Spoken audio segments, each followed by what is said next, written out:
All right. Joining us now, you know him from our previous interviews, is Joe Reynolds, former candidate in the Republican primary against Lindsey Graham. Joe, welcome to the show. Great to be here, Jonathan, once again. Always good to see you Yeah, up in the Great so White North. exactly. It's getting a bit cold up here, I bet. but we're hunkering down for the holidays. A lot of the programs I like are not on right now, so got to make my own fun. Curl up Eh, with a good book, right? Exactly, or do this. Right, right. Um, how? I mean, we've been seeing the um the election has happened, and we have seen the process of the certification of the election play out in real time. We've seen the votes be counted, Joe Biden be declared the winner, the electoral call, the states certify those results, and or should I say, the votes be counted, the media call the result, the ballots then recounted, absentees then counted, then the results are certified by the states, and then the Electoral College has certified the result. And throughout all this time, the I mean, how have Americans' institutions held up the past 7 weeks, given everything that we've seen the president and other Republicans do? Well, I think by accident that they have held up quite well, but I don't think by design they've held up very well at all. The Electoral College, I think we've all seen, has an incredible number of weak points where something could go awry very quickly. I mean, you just look at these fringe players; they're like characters out of Dickens. You see up in Wisconsin or Michigan or these state legislatures, where or all it depends upon is somebody deciding they're not going to certify the vote. And imagine if Michigan had a governor who was a Republican governor or a fairly Trumpy governor. You can see things start to spin out of control. It's only by accident that we had Democratic governors in a number of these states, Wisconsin and Michigan and Pennsylvania, and the top three in Pennsylvania are Democrats. The Republican legislatures have kind of stood aside, but you can see, unfortunately, that if it had come on down to only one or maybe two states, we would have been in real trouble up at this point. It's lucky for us that it was so decisive. I mean, by decisive, I mean by the popular vote, but in the fact that there were six states that decided it, not just one or two. Because if it was one or two, if it was just Georgia alone, can you imagine the pressure on a Republican governor like Brian Kemp or the Secretary of State, Raffensperger, to overturn the results of that election, or even the Republican legislature? It's only through happenstance that would manage to get through it all, and I can see uh, it, the Electoral College being a real weak point in the future if we come down to just one or two states. Yeah, I'm going to get to Brad Raffensperger and Brian Kemp in a moment, just because I think that that at least Brian Kemp has been a sort of a Trumpian governor, but has held up well. But I just want to say that I just saw breaking news flash across my screen. My home province of Ontario is going into a provincial-wide lockdown starting this Saturday. So that's how bad things are getting here. I hope things are not too bad, that bad where you are. Well, they're not too bad. I'm staying in quarantine because I have to get on the ship. So my wife and I essentially haven't gone anywhere for 2 weeks. Um, so we have that to thank for. But you look at the United States, we're just not a culture that's really built for obeying civic rules.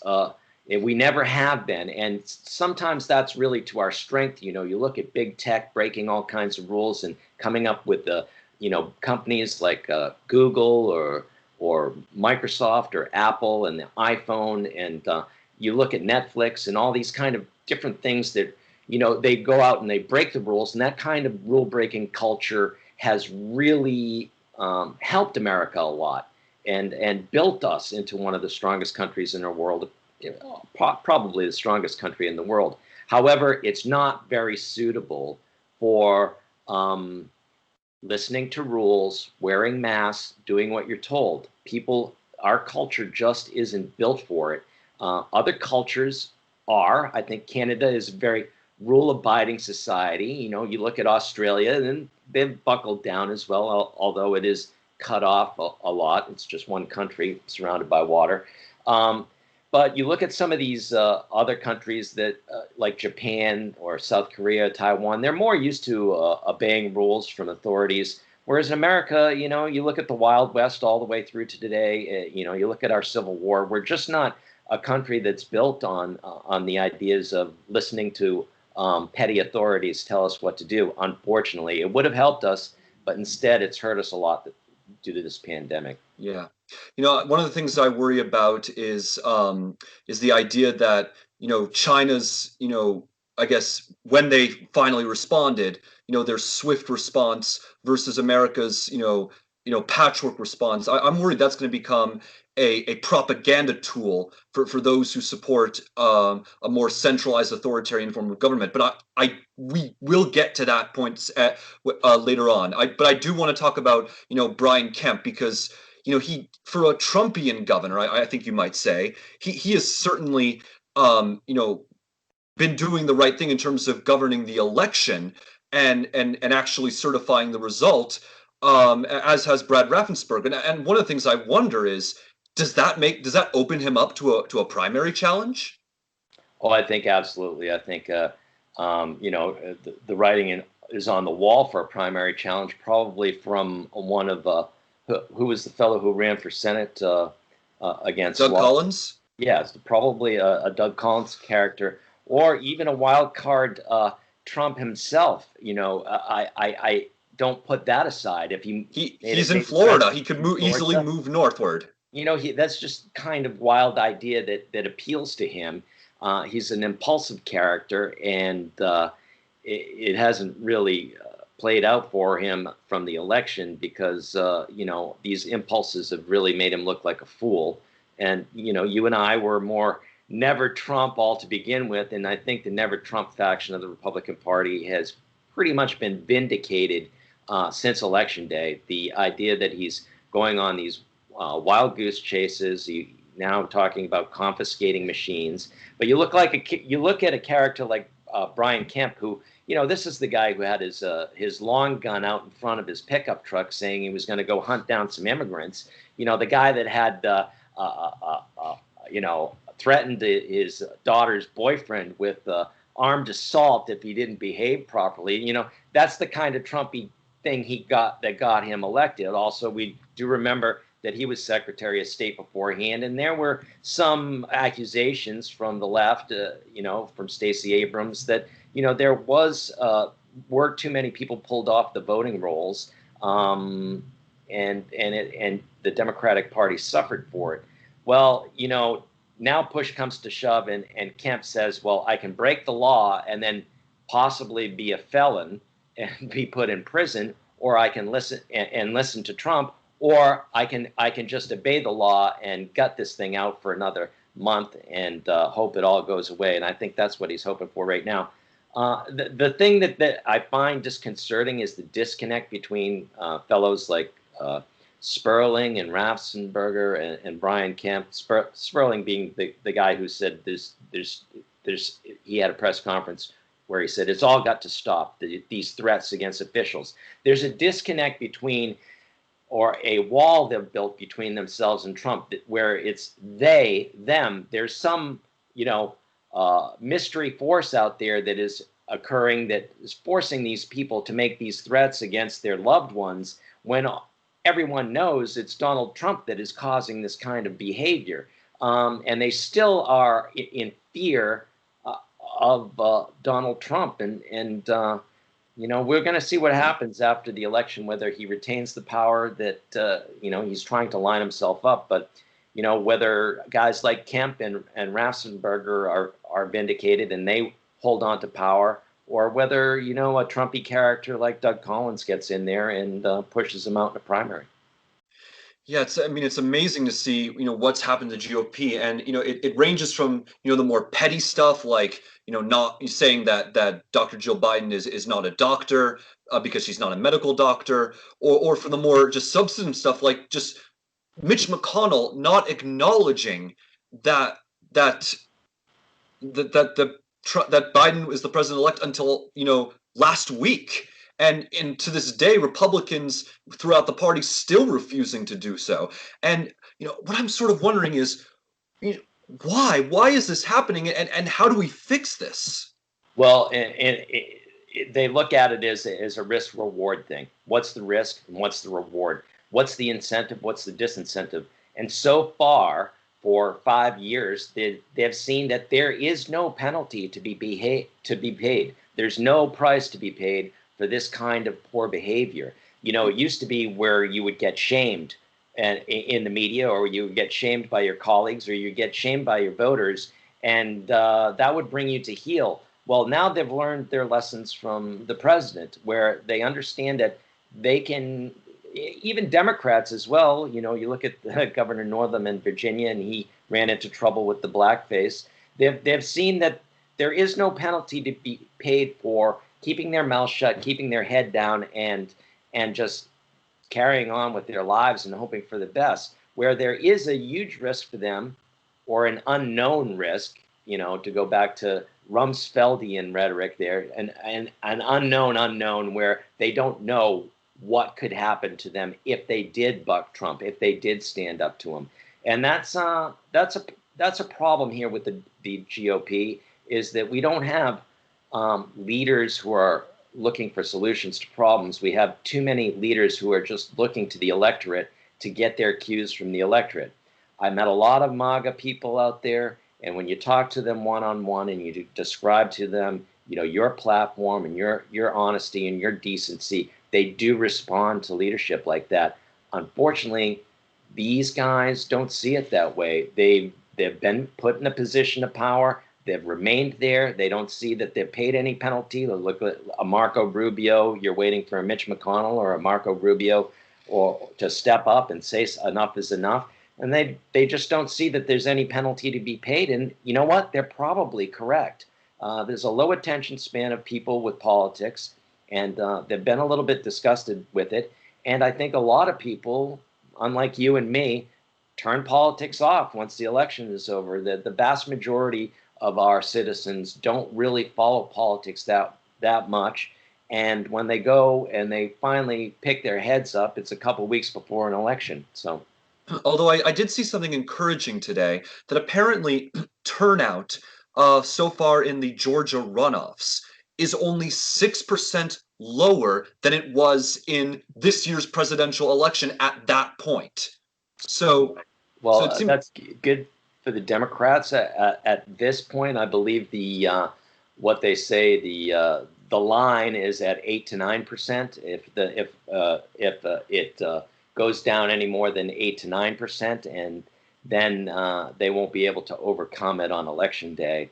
I follow some of these reporters from Georgia. There's a guy from the New Yorker called Charles Bethea. He has a lot to say on these interesting races, and it's very difficult for Democrats, because Democrats are very fickle voters. You just can't count on them to come to the polls. I mean, they did in 2018, they did in 2020. Will they do in this runoff?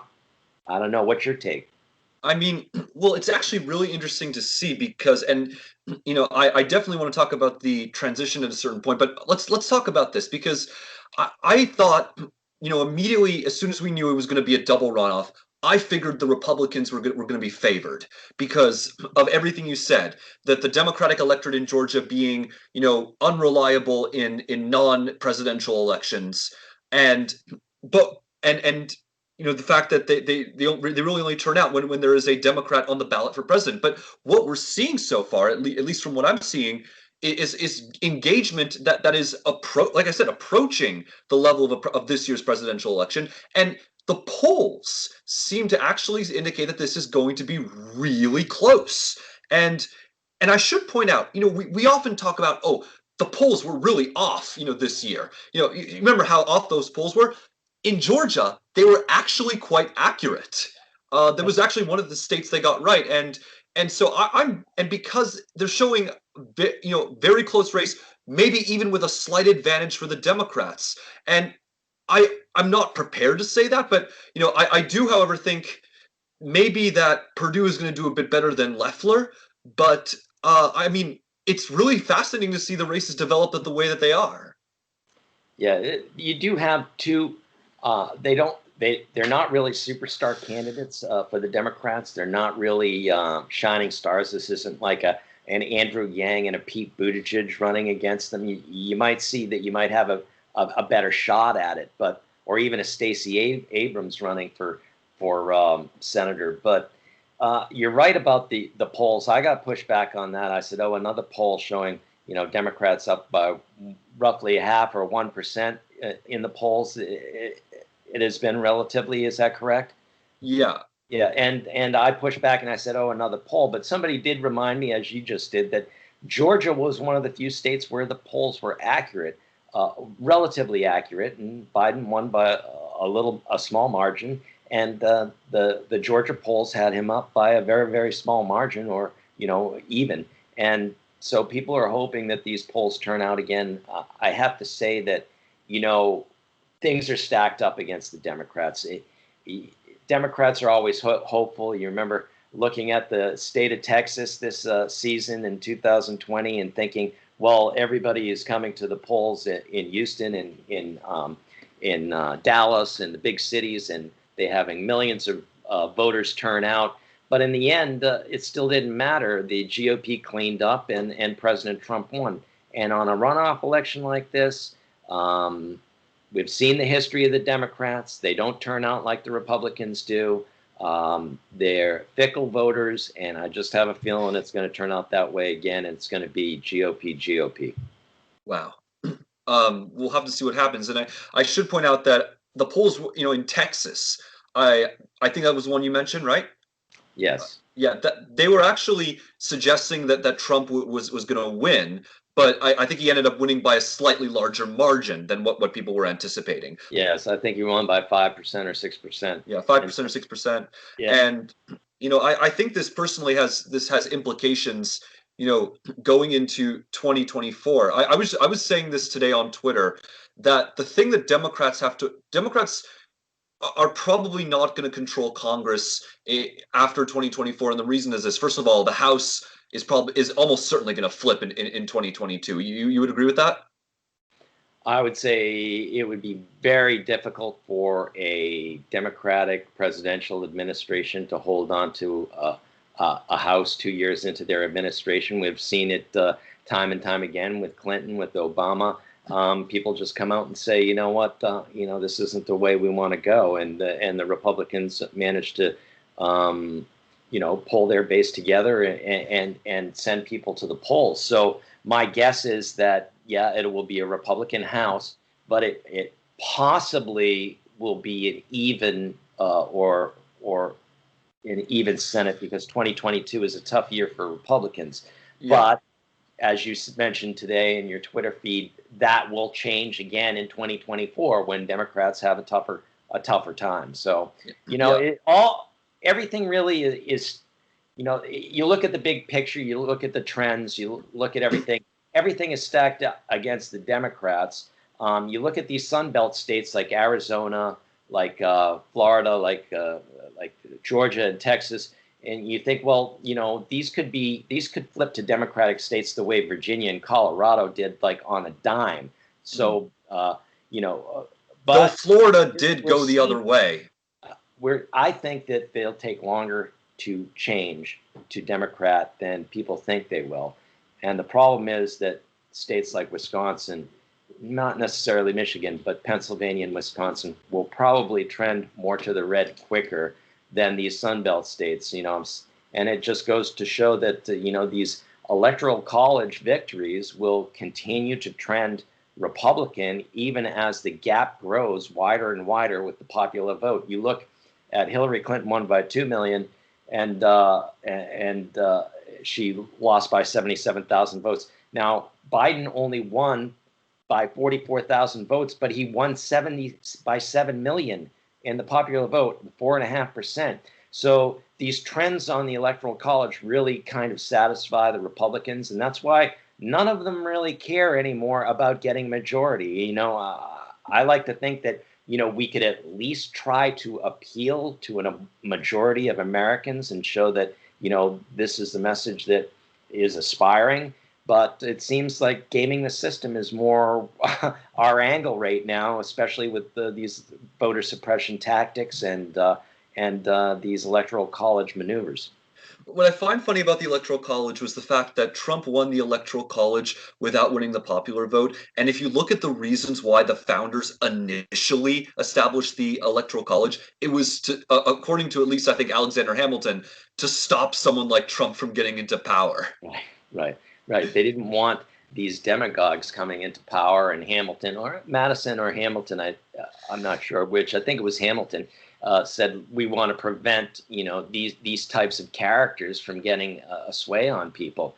I think Madison said we want to prevent the tyranny of the majority. Well, that was great for Madison, who was a Virginian, and back then Virginia was the biggest state, and all you had to do was win Virginia, and you won the presidency pretty much. So there's something to be said for the founders not always saying exactly what they felt. I think Virginia always thought that they were the primary state, and that all presidents should be from Virginia.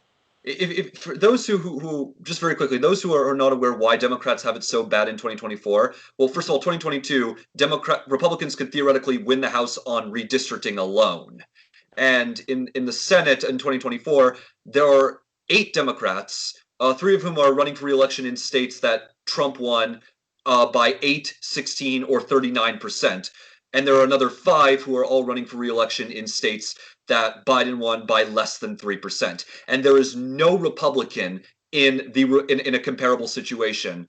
There are 2 who won who are running for election in states that Trump won by 3 points or more, by 3 to 6 points. But then after that, the next closest state is going to be Missouri, which Trump won by 15 points. Anyway, that's why things are so bad for Democrats. But what you talk, we mentioned about the whole what the founders thinking about the Electoral College. I think that ties into something that I think I personally find wrong with contemporary Republican politics, which is the idea that among I think a lot of people who call themselves Republicans or conservatives that you hear the whole thing like, oh, America is not a democracy, we're a constitutional republic, or defending the Electoral College specifically, we don't want the big cities to outweigh the countrysides. And part of me does figure, first of all, that if it were the reverse, Republicans would be calling for the abolition of the Electoral Are College. you, are you kidding me? If Trump had won the popular vote this time and lost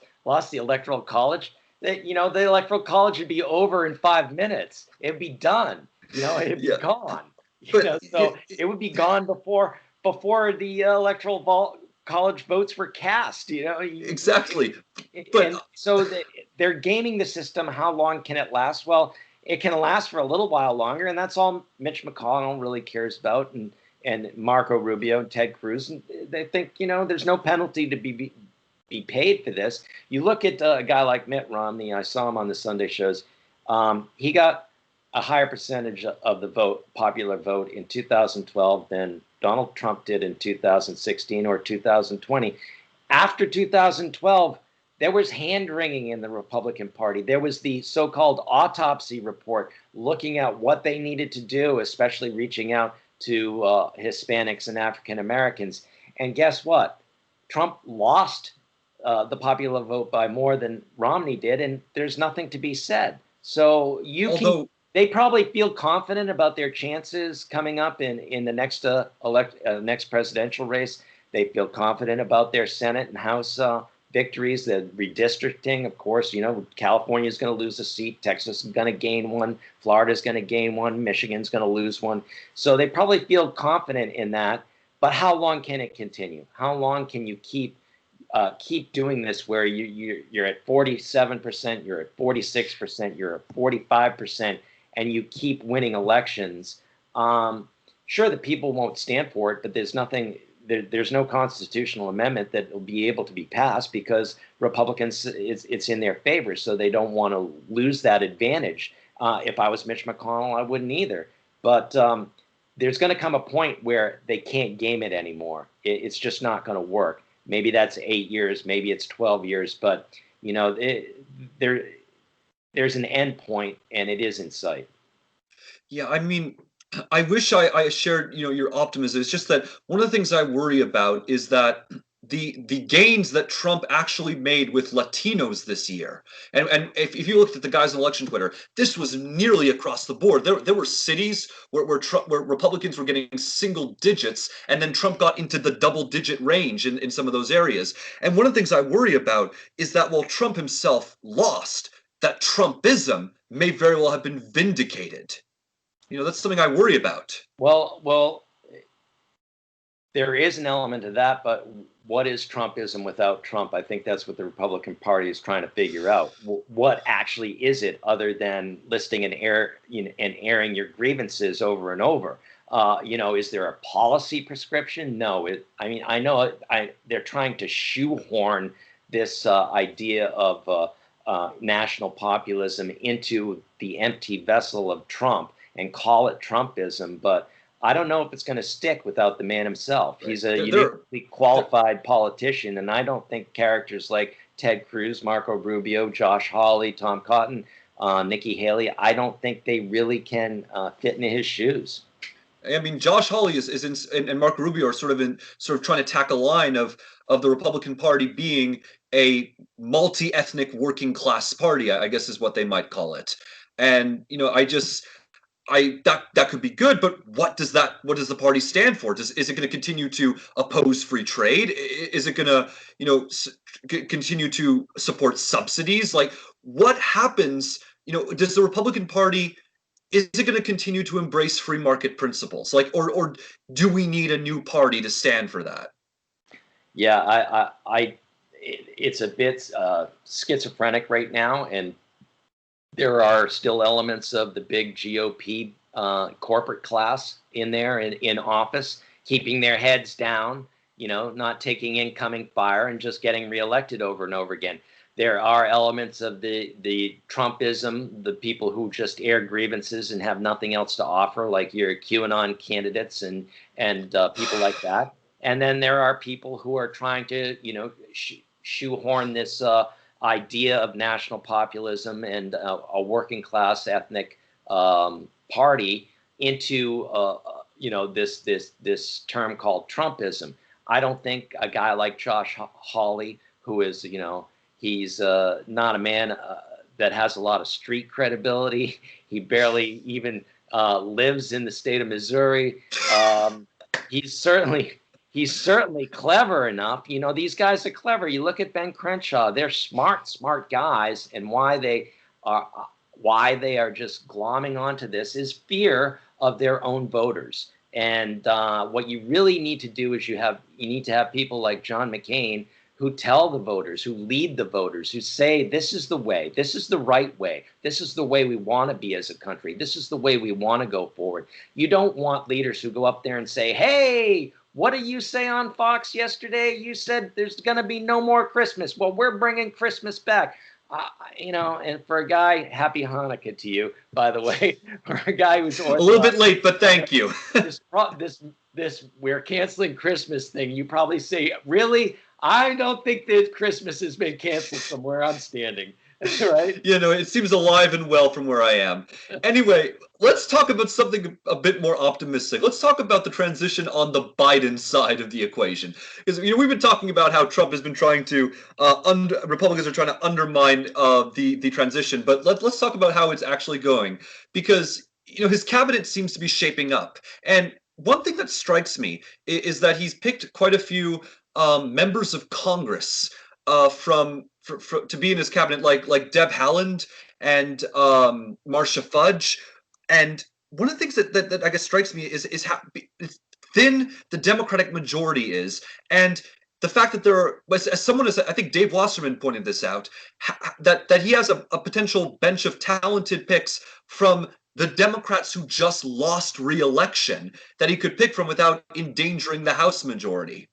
Well, I think he feels fairly confident in some of these races. They're really, Democrat plus 8 type of districts, and he probably feels confident that, these guys don't go into this just rolling the dice. I'm sure they've talked it over with her and their these candidates' constituents, and and try to figure out a way to move forward so that they get a good candidate in those spots and retain those districts. It is a little bit risky, but I think that they see that they can win those districts probably handily, and they want to see some, especially female, especially diverse, as we say, especially now we have the first Navajo, is it Navajo or a Native American woman on the cabinet that's ever been on the cabinet. We have Pete Buttigieg, first openly gay man in the cabinet, and I think Biden has played to his strengths, which is keep your mouth shut, don't make any gaffes, and they've been quiet, they've been steadily working, and you know what I appreciate is when people keep their mouth shut and work hard. I see that on the ship all the time. If I see a guy doing that, I know that I can trust him. And I think Biden keeping his mouth shut, his team working hard to get through the election, his team keeping their mouth shut, getting through the transition, just doing their job, what they can do. And, I kept waiting for them to mouth off about Trump and what he was doing, and they didn't. And guess what? They had the right idea, and I didn't. I think it's going to work out for them. They have some very highly qualified people at the State Department and Department of Defense. There are minor, I know that some people don't like to see a general in the Department of Defense. That's one of those things, sticking points, that people prefer civil military relations to be separate, and they don't like to see generals get that spot. I think there was a little bit of pushback on OMB and the pick there. She had tweeted bad stuff about Republicans once, and then hurt their feelings, apparently, as if this guy Trump does not exist. It's sometimes kind of hilarious. So he's got some very qualified people, especially like his national security team. These people have, grown up through the Clinton, Obama teams. They've got a lot of experience in their positions, and especially state national security. I like them a lot. Right. I mean, a lot of these picks, almost look like sure things. Like, I guess you might make an exception for Neera Tanden. I guess especially if Republicans hold the Senate, they might actually hold those two races. They might actually bring that up, and like, I guess, as just as a way to give them, I guess, a middle finger to Biden. They might deny her. But the one I'm actually curious about is Lloyd Austin, who would be the first African American Secretary of Defense, because I've already seen elected Democrats raise concerns about the fact that he has been in the military, and he would actually need Congress to pass a waiver for him to be Secretary of Defense, because he's not more than 7 years removed from the military. So I'd be actually interested to see how that one goes, because a lot of us, I think, were thinking that Michelle Flournoy was going to be the first woman Secretary of Defense. So if Austin actually is not able to get confirmed or get that waiver, will that be one that actually gets defeated? It's possible, but I think the Republicans are probably looking at Austin as a person who they can allow in, because they know whoever's coming after him might be a worse pick for them. So it's one of those actions. Personally, I'm not big on that pick. I don't like the civil military breakdown there. I know Trump broke that glass, and now it seems like we're going to have generals in the Department of Defense. I don't like it myself. I think that the Department of Defense and the generals should be ruled by civilians and politicians and people who are not in the military. I don't like breaking that. I'm not. Austin was in charge of the removal of troops from Iraq. I don't know. Everybody's touting that he did a great job there, but I'm not sure that he did. It might not have been his fault because there was a lot of back and forth between the Bush administration and Obama administration on whether we were going to keep troops there or not, and then we pulled them out seemingly overnight. I know Lindsey Graham didn't like that a lot. A lot of Republicans didn't like it. And, I wasn't a big fan of it either. I think we should have probably worked with the Iraqis to keep troops in, because we had ISIS come in right after that. But me, an old rhino, neocon, NatSec, guy who's always looking to keep troops in, so, these forever wars. So, I guess he'll probably get in. He's a smart guy and African American. There's a lot of things going for him in Department of Defense. So I'm sure he'll be good hand at the wheel. Yeah, and it's I just want to point out really quickly, it's actually a good thing for Pete Buttigieg that he's in the cabinet, not just because of historic it is, but also he's a Democrat in a red state. So, if he wants to run for president in the future, this might be the best way for him to do that. Yeah, you got to start getting appointments and getting these positions instead of running for office in Indiana. It's not exactly good, fertile territory for Democrats. Yeah. Yeah, I think I'm wondering about 2024. Everybody is saying, well, Kamala is the appointed one. But I see Pete doing 2 years as transportation and then making a move on it in 2024 and running against her. I don't. Everybody, we've all seen her weaknesses on the campaign trail. She's articulate as a prosecutor. She's not very good on defense. As soon as somebody questions her, she backtracks. The Tulsi Gabbard moment. Yeah, she stumbles over what she's trying to say. She's good at attacking, but not so good on defense. And I think that she may not be the candidate that Democrats want in 2024. What are your thoughts? I mean, I've actually heard of the possibility that 2024 Democratic primary could be a two-way fight between Kamala Harris and Alexandria Ocasio-Cortez, who's basically the neo-Bernie. AOC, huh? Well, you might have, boy, I don't think the Democratic Party would like to see that. Exactly, or maybe it could. It's one of my other laws. It's called the law of Democrats. It's no matter what beneficial position you can put them in, they're going to find a way out of it.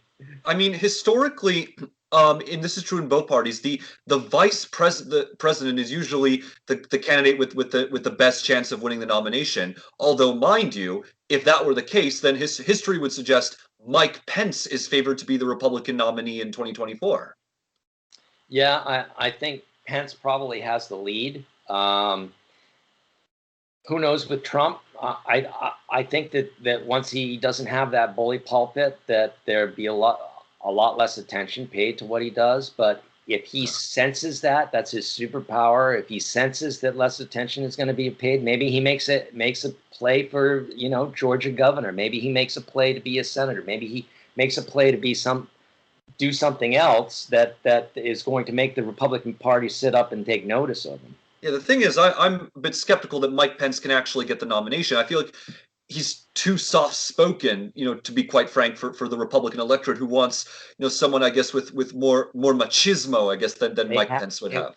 They expect the pizzazz, They expect the hats and horns, the bread and circuses of the Trump campaign, and if they don't get that anymore, they're going to be disappointed. Well, exactly. Who's next on the list? Well, it's Don Jr. Yeah. You got a lot of Trumpy characters out there that could. Nikki Haley. Nikki Haley is probably going to be a little too dull for a lot of these people. Is she hats and horns? I don't think so. They want somebody who's One of my friends has the sort of the fantasy that all of these Republicans like Tom Cotton, Josh Hawley, Marco Rubio, and all these others incorrectly decide that the Republican Party needs to be Trumpian, and Nikki Haley has the traditional conservative lane all to herself and cruises to the nomination. I honestly don't know what's going to happen. No, I don't know what's going to happen either. I suspect all the characters we think are going to run are going to run. You're going to have Hawley and Cotton and Nikki Haley, and I think it might be a trifecta from South Carolina. I think Lindsey Graham thinks he can have another run. I think Tim Scott might throw his hat in the ring. I think Hawley, Cotton, Rubio, Cruz, all the usual suspects. Mike Pence, and throw in a couple crazy QAnon characters like your friend like Michael Flynn. Marjorie Taylor Greene, Michael Flynn, and see what happens. Shake it up, and probably end up worse off than we've been. That is going to be a blank show. I am not looking forward to the primary that you have just described. But I guess in honor of your return to sea, let's talk about Biden's foreign policy, because there's a lot that I think that Trump has done, that I guess will be reversed. But I think there's some stuff that could be lasting, and I think the biggest example is China. I mentioned earlier, one of the things I'm worried about is that China could use the what's happened over the past few months as a propaganda tool to basically say centralized authoritarian government is better than decentralized democratic government. And they're probably going to be helped by those Republican types who say, America's not a democracy, it's a republic. But that's something I worry about. The Republic Boars. Yeah, I'm Yeah. familiar with them on my Facebook feed. Trust me. Yes. You can't say the word democracy without somebody correcting you. Somebody who's been listening to Rush Limbaugh for 20 years correcting you and telling you about what a republic is. I bet that's they think that's why the parties are called the Republican and Democratic parties. That's probably the case. Yeah, there are a number of elements of Trump's foreign policy that are okay. He's been incredibly inconsistent, careless, and bored, and I don't think at all interested in most of his foreign policy. All he wants to do is stick it to the allies and cozy up to the dictators. But there are some things that have turned out okay. The Iranian deal, it was pretty shaky to start with. They withdrew from it. They reapplied sanctions. I think we should probably stay on that.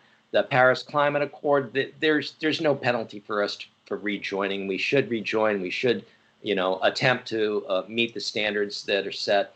The China policy is all over the place with the sanctions, and there was never a lot of consistency because Trump is an inconsistent person. You can't count on him, and it's whatever he said after he had his last hamburger, it goes. So if you had a little bit more consistent policy on China than we do now, then I would be happy to apply some sanctions. The problem with China is that they are under the impression that they face no penalties and they are too powerful, and they are slowly getting to that point where they can be that. Now's the time for us to reach out to our allies, all our Southeast Asian partners, Australia, New Zealand, Singapore, Japan, Korea, of course, Taiwan, and make clear to China that we're not gonna sit back on our heels. We're going to start. We should start withdrawing some from China. We should start saying we're not going to buy these, cotton T-shirts made by the Uyghurs in their re-education camps, and we're not going to allow you to, give penalties out to these freedom protesters in Hong Kong. Personally, I think that kind of a policy, a Reagan-esque policy, would be, hey, here's 1 million visas to people of Hong Kong immediately. Please come to our country. I think Britain's already offered some. Hey, China, you think your Uyghur population is a burden on you? Here's 1 million refugee applications for that population for the United States. We can afford to take those people. They're going to be industrious. Most immigrants are. They're not going to be a burden, I don't think, and that would show the world what we're really made of. But instead, the anti-immigrant forces at work and the Ted Cruz's looking to become president mean that we can't do things like that. I mean, I think I'm going to be interested to see how Tom Cotton, responds, because he has been, he actually introduced legislation that would cut the number of green cards issued in half. So I'd be interested to see where he stands on that. But I will say, that it seems like China there's been sort of a bipartisan shift. It's sort of like the recognition that China. Growing up, I used to think that radical Islamic terror was the biggest threat to freedom, and I'm now starting to think it's the PRC because of the enormous influence that they're now wielding, and their belief that there's a better form of government than one that respects individual liberties, and the fact that type of government is now throwing its weight around, and the fact that we're not countering that. We need. I think that Biden is gonna change more approach rather than ideas. I think that we need an effective counter to the Belt and Road Initiative. We need to be actually, Republicans on the right like to complain about foreign aid, but right now that might actually be the best tool to counter what China is doing. Well, I have a friend working at the embassy in Ghana, and he goes out to the bush, and there are Chinese heavy equipment vehicles out there with the Chinese building roads out in the bush in Ghana, in Africa. Halfway across the world, they're making these projects happen. And meanwhile, Americans, as usual, are just, sitting on their duff, hoping everything will be okay. We have a lot of strengths. As Winston Churchill said, we'll often do the bet. What is it? We'll often do what is right, but it's going to take us a while. It'll be the last thing we come to. But we will do the right thing. And I worry that Biden isn't the guy for China. I worry he's going to continue the Obama, Bush kind of trickle with China. China is an enemy, I think. China is a real enemy. It's a bigger enemy than Russia. Russia is a nuisance enemy. China is a global enemy that could change the way our world works. And we need to start applying ourselves and start withdrawing and making things more uncomfortable for them. Unfortunately, big business likes China because, they make cheap stuff and they make a lot of money out of it. So, I mean, I just think that if Republicans might be able to counter that if they're listening less to people like Kimberly, Mitch McConnell's wife is Chinese, Klasik. And you saw those tweets last night, did you? Or Saturday night? Yeah. They need to worry. Elaine Chao has been American for a long, long time. And she's also the daughter of Taiwanese immigrants, just to be clear. She's an American, and we go around saying this person who doesn't look like us is not an American. Then what? That isn't our country. Our country is the strongest in the world because we're all different looking, and we come from many different places, and that's our strength, not our weakness. Some people think it's our weakness. Reagan knew it was our strength, and I think it's our strength too. I mean, she's just typical of a Republican in a D+26 area. Pretty much. She's going nowhere fast. Yeah, I mean, the truth is, however, I'd say for me, I think I've been open about this, that for me, the biggest, the biggest upside of Trump's foreign policy was I think, his approach to the Middle East in general and Israel specifically, particularly with, the actually implementing the Jerusalem Embassy Act, which was signed by Bill Clinton, but never implemented until Donald Trump came into office, as well as the peace deals that he actually managed to get Israel to sign with the UAE, with Bahrain, with Morocco, and with Sudan. I would actually be a bit upset if Biden, sort of rolled back that approach. But I'm not holding my breath he's going to do that. But I think that if there's been any good of the Trump foreign policy, I think it would be that. There's certainly nothing wrong with making peace with the United Arab Emirates or some of these, Persian Gulf countries or Morocco. There's certainly nothing wrong with it.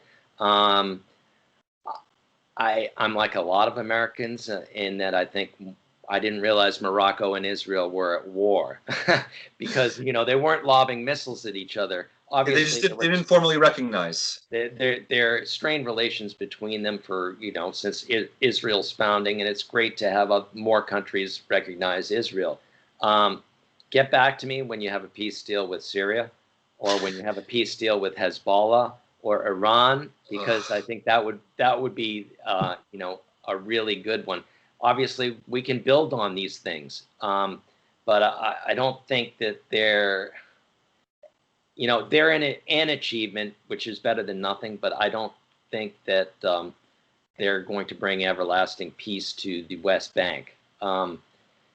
As far as the other foreign policy goals, you and I think our allies. We need to tell them that they are our allies, that we don't hate them, that we need them, and especially countries like Germany who have kind of drifted away from us and decided to, have the Weiwei 5G in their country while we're trying to get everybody to Did, turn away from did that. Merkel finally decide to not get rid of them?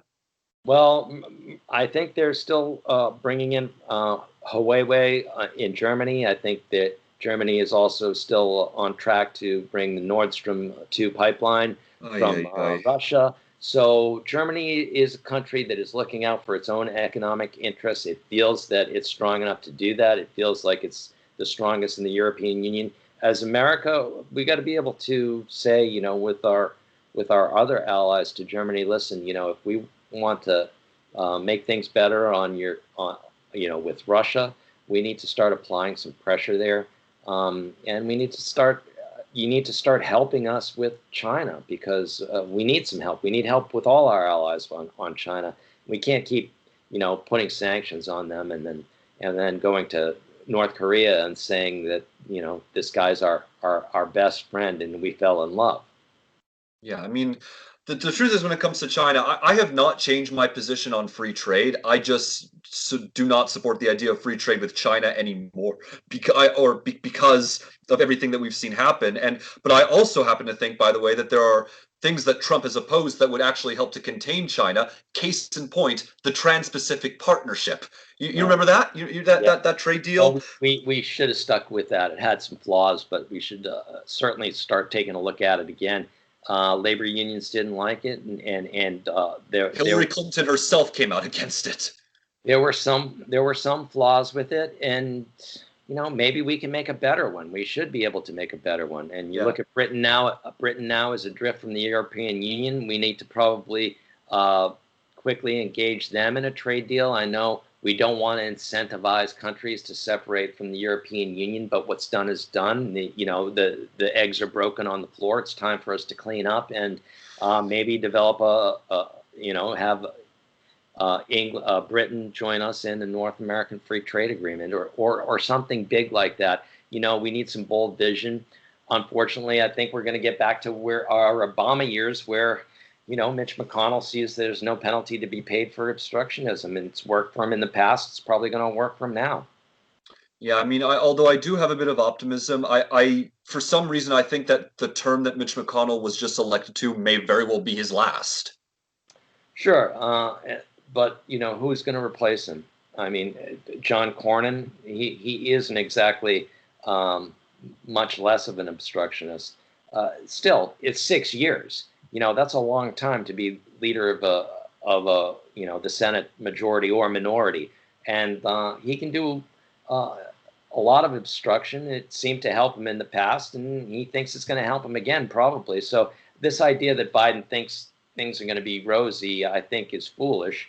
I think they may have some deals to be made on COVID, on helping the American people, and maybe getting some appointments through. Other than that, I don't see healthcare going anywhere. Uh, Yeah. I don't, unless they have a Democratic majority. Healthcare will probably need the Democratic majority to use the reconciliation. But on climate change, I'm actually a bit optimistic, to be very honest. There's a group, I don't know if you've been following them, called the American Conservation Coalition, and they got Republicans running for the House, a lot of whom won their races, to sign on to their climate contract for America, which is basically their response to the Green New Deal, which has been languishing in Congress. This plan has actually gotten the co-signed by Kevin McCarthy. So I'm actually a bit optimistic that there could be some sort of compromise on climate change, because I think that there has been a shift. And also, this might sound unpopular to some of my more Democratic friends who are watching, but I actually think it's a good thing that Susan Collins won re-election, because there's a trifecta, I guess, of Joe Manchin, Susan Collins, and Lisa Murkowski, who, even in the event of a divided Congress, they might be able to come up with some sort of compromise and actually get Congress to pass it. But that's Well, just me being an optimist. I mean, we've seen these kind of imaginary coalitions before, and they never seem to play out the way we want them to. Susan Collins and Lisa Murkowski, yeah, give them credit. They did save the ACA along with John McCain. So sometimes it can work out for you, but to count on Susan Collins to go against her party leadership. She gets a lot of concessions from Mitch McConnell, but at the end of the day, if it's a no vote on a Supreme Court justice, then she's going to vote no. Although she did vote no on Coney Barrett. Did she, or was that just I Murkowski? think she was the sole Republican to say, this is an election year. Let's not do this. Oh, right. Yeah. Well, she's the kind of person that goes to Mitch McConnell and says, "Mitch, do you have the votes?" And he says, "Yes." She says, "Okay, I'm going to vote no." As long as there isn't any controversy and she can vote no without any penalty, without any heartache, then she'll do it. But if she has to be put on the spot, she's going to side with Mitch and obstruct the justice. I don't. That might be another topic we talk about, is somebody like Thomas or Alito going to retire. I mean, Alito seems younger, but I think he's wanted to hang his hat up for a while now, and I'm surprised that he didn't hang it up earlier. If he retires, are Republicans going to hold that seat open? I'm sure they'll hold it open Oh wow, for yeah. 4 years. I am pessimistic. I think this is where we are now. I think that whether or not positions in the judiciary get filled will depend on who's president and who controls the Senate. Cabinet members, they might be able to come to some sort of compromise, but even I think executive agencies, I think that the president will be less likely to fire someone and replace them if they don't have the Senate. But a judiciary, I think, is going to be held Well, open. maybe Mitch and Joe can come to a deal, and we can revise the way we nominate justices. Maybe Biden can say, well, "I'll nominate." Well, from here on, it'll be a 18-year appointment, and Yeah, maybe I'd like that, like staggering them out so that presidents pick two per term. right.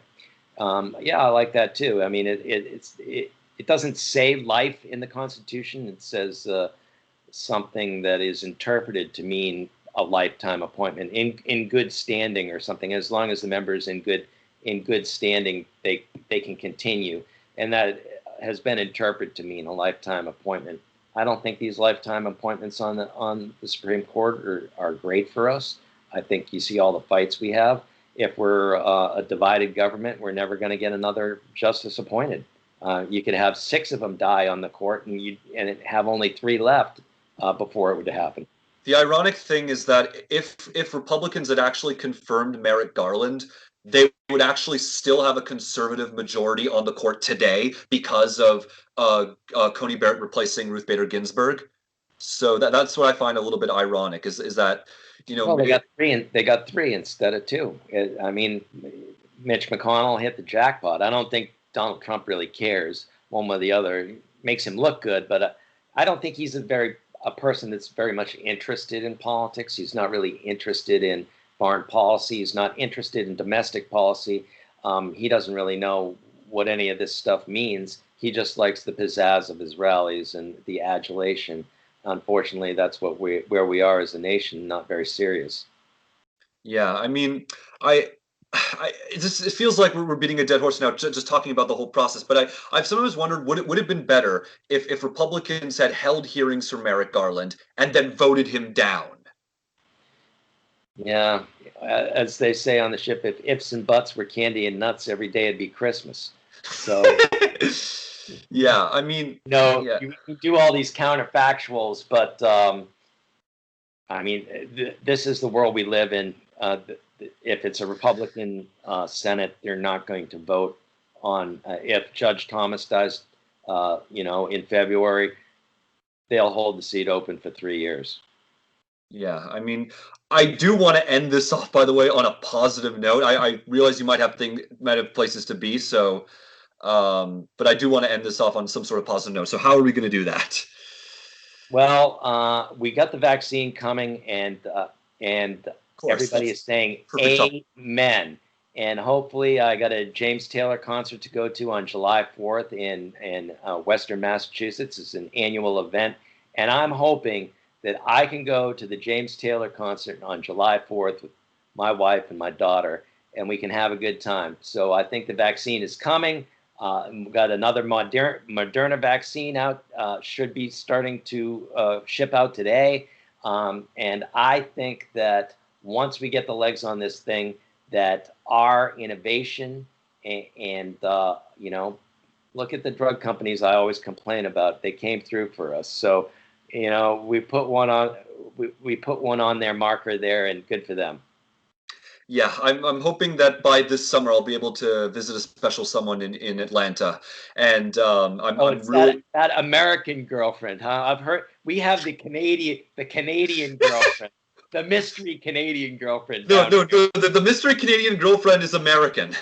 here. Right, right, right. All Yeah, right. Well, hopefully by the next summer, come on down and visit me and say hello. I will certainly try to do that. Anyway, former candidate against Lindsey Graham, Joe Reynolds, thank you so much, and all the best the next few months. Jonathan, great to see you. Thanks.